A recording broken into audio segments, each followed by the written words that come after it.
వెళ్తున్నారు? లేదబ్బా, time waste కదా, నీకు టైం వేస్ట్ కా కాదు కదా.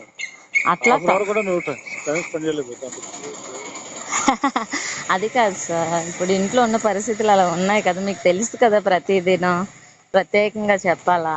అవన్నీ ఏముందబ్బా, హాఫ్ అన్ అవర్ వస్తుంది. హాఫ్ అన్ అవర్ అంటే ఏమని చెప్పేసారు రమ్మంటారు? అసలు సమస్య లేదు, జరగని పని.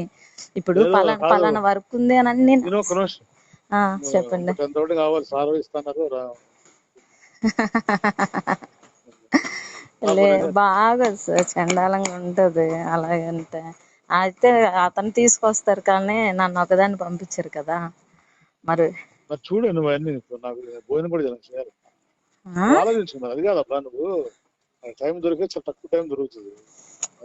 అవును దొరుకుతుంది, మీరు అలా సీరియస్ అయిపోతే ఇంకా ఉంది కదా. ఇప్పుడు ఇలా అనుకోవడానికి అన్ని అతను పీస్ఫుల్నెస్ లేకుండా నేను పార్టీ మీటింగ్స్ అవి ఇవి ఉంటే కొన్ని ఏవో చెప్పి రావచ్చు సార్. ఏమీ లేనప్పుడు నేను ఇప్పుడు కదలలేను కదా ఇంట్లో. ఓకే, మీరు సీరియస్ అవుతున్నారని చేశాను. మళ్ళీ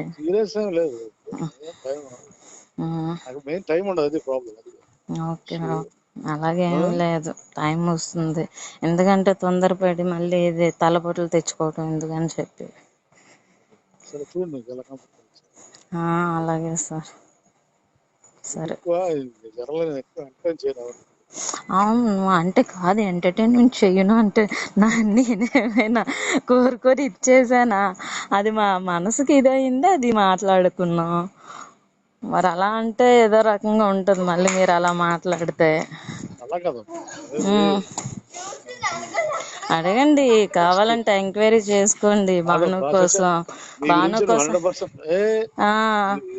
ఏదేమైనా స్ట్రైట్ ఫార్వర్డ్, సమస్య లేదు, ఎవరితో మాట్లాడటం కూడా చెయ్యను. నా లిమిట్స్, నా కంట్రోల్లో ప్రతిదీ నాకు తెలుసు.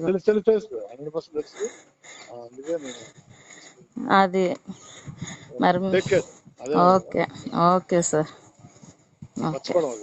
నేను మర్చిపోవటం అంటే ఏం జరగదు. Okay sir.